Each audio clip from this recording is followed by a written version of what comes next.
Mic check 1 2. It's the Y2K collector, and as you can see, I'm going through. I've pretty much torn down a huge chunk of my gaming collection, and the huge chunk that's missing are my Nintendo Switch games, as well as a lot of my PS4 games. Now I'm still sorting through the PS4 games that I'm going to be keeping going into 2024. That will be a part of my collection moving forward. I'm also sorting through some of my limited editions. I've sold a bunch of my limited edition Switch games. These are pretty much all the limited edition games that I have left.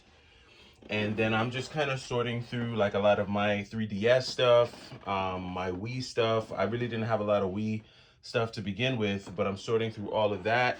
In here is where I'm dropping all of the consoles that I plan on keeping. So I have a few boxes, complete in box consoles that I'm selling. One is a PlayStation 2. Another one is a PlayStation 4. I'm also selling a complete in box Dreamcast. So a few things that I'm selling here. If you're someone who's, if you buy collections or if you buy lots, feel free to shoot me a message or drop something for me in the comments. Perhaps we can work out a deal because I'm selling a bunch of stuff and it's all going to be going here within the next week. But these are the consoles that I'm keeping. I'm keeping a good number of my minis. So this is a brand new sealed PS4 that's staying with me. My TurboGrafx is staying with me. My SNES Mini and my Sega Genesis Minis are staying with me. This is the box from my Vita, box from my PSP, and then the 3DS XL box that I have is staying with me. So a few things there. Over here, is where I've got all the more retro stuff, all the Sega Genesis stuff that I'm still sorting through, Sega and Super Nintendo. My Super Nintendo collection is loose cart. Same thing for my NES collection. The only like retro collection that I have complete in box is my Sega Genesis, and that's just because, the Genesis came with these really sick clamshells. So definitely got to figure out what of that I'm going to be keeping. But I did want to go over a few items that I almost sold but changed my mind on. Whenever you have a large collection and you're purging, you're always trying to figure out what you want to keep and what you want to sell. For me, I find myself in a position where I actually want to keep a lot of my retro stuff, and I almost sold a lot of my retro stuff in lieu of my Switch stuff, but I actually changed it. So I'm actually selling a good chunk of my Switch stuff, and I'm going to be keeping a lot more of my retro stuff. So I kind of wanted to go over about 5 to 6 items that I almost sold, that I changed my mind on and said, you know what, I'm going to sell some more Switch games and keep this instead. The first one is this SNES Junior. So I have a regular Super Nintendo in pretty decent condition. Here, I'll come over here and I'll show you. But I've got a pretty good condition Super Nintendo. Not a ton of yellowing, but my Super Nintendo is pretty good. So I thought, you know what, I'm gonna go ahead and sell my Super Nintendo Junior, or my SNES Junior, which is super clean. This is probably one of the cleaner ones that I've seen. All the stickers on the back, not a ton of yellowing, but it's funny, you can see that this came from GameStop at some point. GameStop had this in their hands. So and it was actually refurbished by GameStop, it looks like. So this is a cool one. I picked this up on a trade, I think either this year or last year, and I almost sold it. But then I said, you know what? It's probably going to be a lot harder for me to find a clean SNES Junior than it will be for me to find some of the Switch games that I'm selling. So I decided to keep the SNES Junior. Another thing that I decided to keep here was this pretty clean PS Vita. So I have a PS Vita here that I actually got from a pawn shop a while ago. I bought this plastic protective case because it was like barely used. Whoever bought it didn't really use it much. I got a really good deal on it. I can't remember how much I paid. I think I got this last year. So I was tempted to sell this Vita. This is like the second version. I know the first version of the Vita. Do I have my Vita out and about somewhere? I don't know where my other Vita is, but this was the second version of the PS Vita, and I picked this up loose. Almost sold it, but I said, you know what? It's going to be a lot harder for me to find a clean PS Vita than it would be for me to probably find a special edition Switch game. So I decided to keep these two consoles right here because they made more sense in terms of like my collection and on how I want to set it up going into 2024. But there was also some games that I almost sold that I knew I was going to regret. A few of them being these here. So I thought, I'm going to sell some of my PlayStation 2 games, and I had this lot right here that I was gonna sell. One being the Gradius 1 and 2 collection, Simpsons Hit and Run rather. Gradius 5 was one I was thinking about selling. Shining Force EXA, Graffiti Kingdom, which is a really good one, and then Grandia Extreme and Dokapon Kingdom. So these are some really, really solid PS2 titles that I was tempted to sell, but then again, the same question.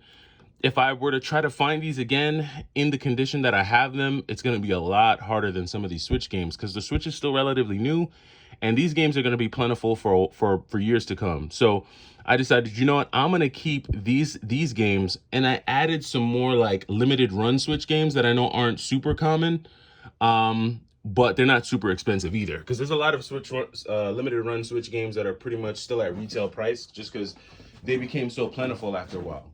But here are the real heavy hitter games that I almost sold, and I really had to change my mind and say, you know what, I'm gonna go ahead and keep these because two reasons. One, because of how I got these games, and then two, these are some historical games. These are some games that I think are real, iconic games for the consoles that they were released on. And so I'm gonna go through a couple of them.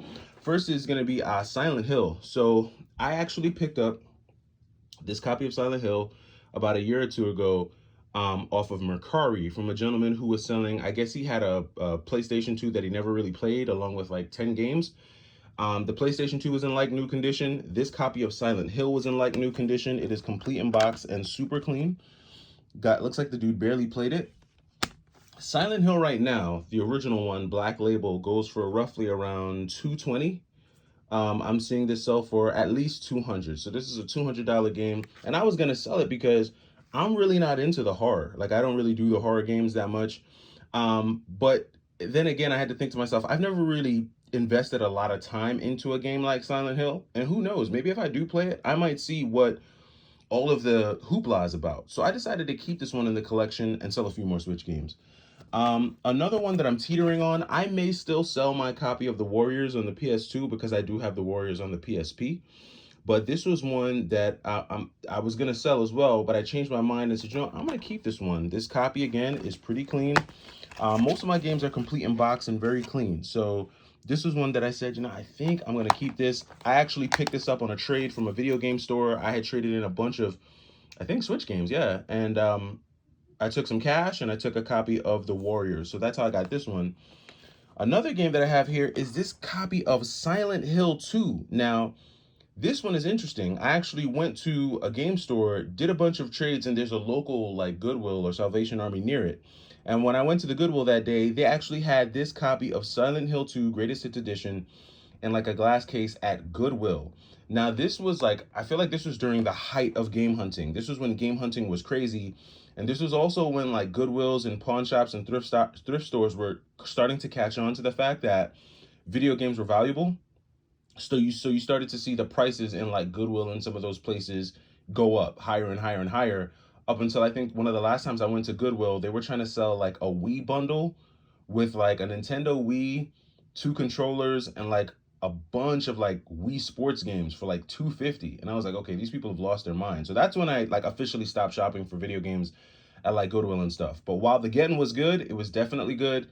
And I found this copy of Silent Hill 2. Again, this is a horror game that I'm not super into, was gonna sell this, but much like Silent Hill 1, this is probably a $200 game. Price doesn't equate to fun, but I want to keep it in the collection and see what the hoopla is about. Is Silent Hill and Silent Hill 2, and even Silent Hill 3 for that matter, really as awesome as people make it out to be?